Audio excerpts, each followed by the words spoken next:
Est-ce que vous avez peur que les Américains portent la guerre au Nord-Vietnam? Nous n'avons jamais peur. Comme les Français aussi, on dit que peur n'existe pas. Est-ce que vous pensez, Monsieur le Président, qu'il y a une solution militaire à la guerre du Sud-Vietnam? Non. Parce que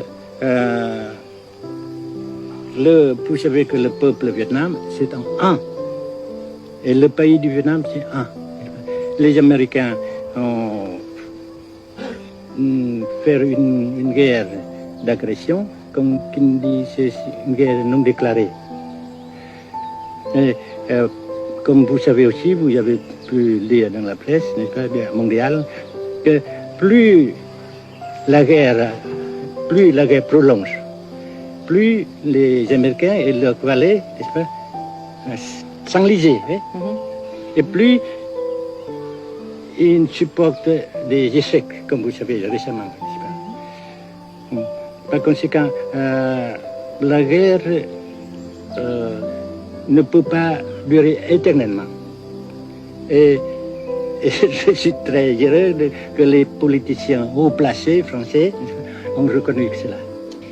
Monsieur le Président, nous avons constaté avec chagrin qu'au cours de notre voyage au Nord-Vietnam, que l'influence française était devenue à peu près inexistante dans votre pays.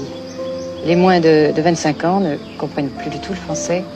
Et je me demande si, à votre idée, des rapports peuvent se rétablir tels que la France continue à jouer une sorte de rôle culturel ici. Avec la France surtout et avec tous les autres pays. Nous voulons avoir une coopération amicale, culturelle, économique, etc.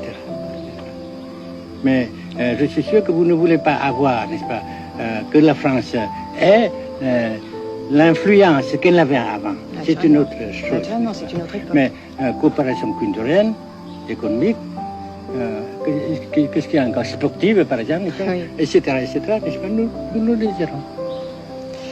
Si la guerre se cristallise au sud et se poursuit encore pendant quelques années, pensez-vous que l'avenir économique du Nord-Vietnam soit viable? Je suis sûr que c'est non seulement viable, mais ça progresse. Parce que vous avez vu vous-même, vous avez constaté vous-même qu'ici, nous travaillons beaucoup, notre peuple travaille beaucoup, avec abnégation, n'est-ce pas, et avec dévouement, avec enthousiasme. Et aussi, nous avons, n'est-ce pas, l'aide fraternelle des pays socialistes, n'est-ce pas.